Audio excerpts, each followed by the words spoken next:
Hi అండి, welcome to Uma's kitchen. ఈరోజు చామదుంపల పులుసు ఎలా చేయాలో చూద్దామండి.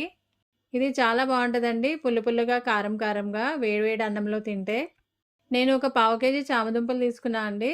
వీటిని 2-3 సార్లు శుభ్రంగా కడగాలండి, మట్టి అది ఉంటుంది కాబట్టి. తర్వాత స్టవ్ వెలిగించుకుని స్టవ్ మీద ఒక గిన్నె పెట్టుకుని వీటికి తగినంత నీళ్లు పోసుకుని మూత పెట్టుకుని ఉడకనివ్వాలండి. వీటిని కుక్కర్లో కూడా ఉడకబెట్టవచ్చండి, ఇలా కూడా ఉడకబెట్టుకోవచ్చు. ఇవి చిన్నవి కాబట్టి కుక్కర్లో ఓవర్ కుక్ అయిపోతాయి, అందుకే నేను ఇలా డైరెక్ట్గా వండుతున్నా. కుక్కర్లో కాకుండా ఇలా డైరెక్ట్గా పెట్టుకుంటే మనం మధ్య మధ్యలో చెక్ చేస్తూ ఉంటాం కాబట్టి ఓవర్ కుక్ అవ్వకోకుండా ఉంటాయి. ఇవి ఉడుకుతూ ఉంటాయండి.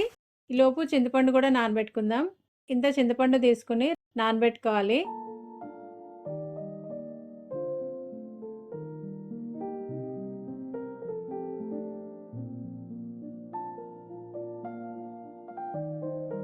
మధ్య మధ్యలో చెక్ చేస్తూ ఉండండి. చూడండి, ఇలా చెక్ చేస్తే ఇవి ఓవర్ కుక్ అవ్వకుండా ఉంటాయండి. చూడండి, చామదుంప ఉడికిపోయిందండి. ఇప్పుడు సెపరేట్గా ఒక ప్లేట్లో వేసుకోవాలి.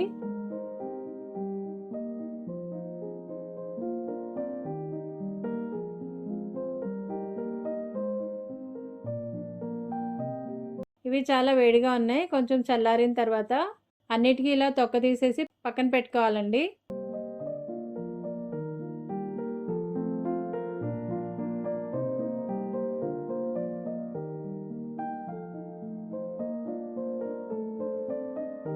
ఇక్కడ నేను కొన్ని చిన్నవి, కొన్ని పెద్దవి తీసుకున్నా అండి. చిన్నవి అయితే కట్ చేయక్కర్లా, పెద్దవి అయితే కొంచెం ఇలా కట్ చేసుకోండి, ఈవెన్గా కుక్ అవుతాయి.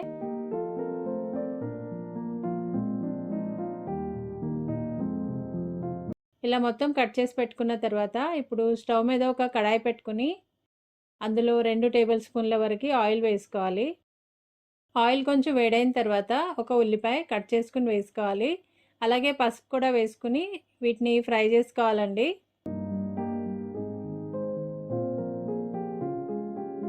ఉల్లిపాయలు కొంచెం వేగాక అందులో వెల్లుల్లి రెబ్బలు ఇలా చిన్న చిన్నగా కట్ చేసుకుని వేసుకోవాలి, లేకపోతే దంచుకునైనా వేసుకోవచ్చు.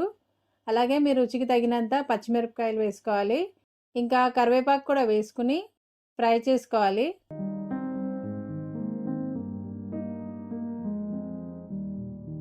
ఇవి కొంచెం ఫ్రై అయిపోయిన తర్వాత కొంచెం ఇంగు వేసుకోవాలండి.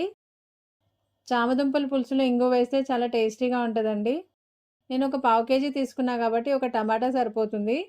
ఒక పెద్ద టమాటా కట్ చేసుకుని వేసుకోవాలి. ఇప్పుడు టమాటా ముక్కలు వేసి మెత్తబడే వరకు ఉడకనివ్వాలండి. మూత పెట్టుకుంటే తొందరగా ఉడికిపోతాయండి టమాటా ముక్కలు.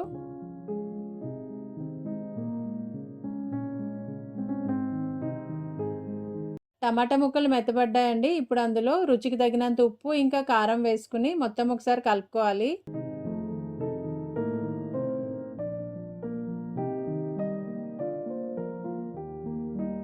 తర్వాత మనం కట్ చేసి పెట్టుకున్న చామదుంపలు వేసుకుని మొత్తం ఒకసారి కలుపుకోవాలి.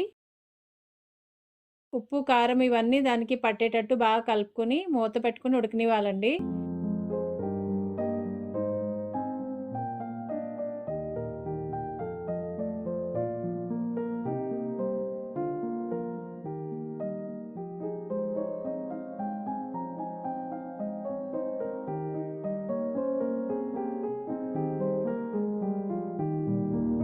తర్వాత చింతపండు పులుసు పోసుకొని ఒకసారి కలుపుకొని చూడండి.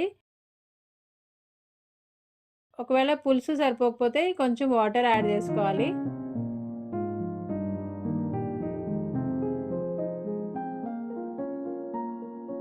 ఇప్పుడు మొత్తం ఒకసారి కలుపుకొని మూత పెట్టుకొని ఒక 5 నిమిషాలు ఉడకనివ్వాలి. చింతపండు పులుసు, ఉప్పు, కారము చామదుంపలకి బాగా పడతాయండి. తర్వాత లాస్ట్లో కొంచెం బెల్లం వేసుకోవాలి. చింతపండు పులుసు పోసినప్పుడు కొంచెం బెల్లం వేసుకుంటే దాని టేస్ట్ చాలా బాగుంటుందండి. ఇప్పుడు కొంచెం బెల్లం వేసిన తర్వాత ఒకసారి మొత్తం కలుపుకొని మూత పెట్టుకొని ఒక 2 నిమిషాలు ఉడకనివ్వాలి.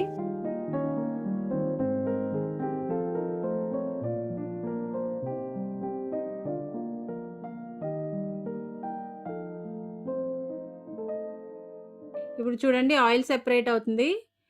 చామదుంప పులుసు రెడీ అయిపోయింది. ఇప్పుడు లాస్ట్లో కొత్తిమీర వేసుకుని స్టవ్ ఆఫ్ చేసుకోవాలి.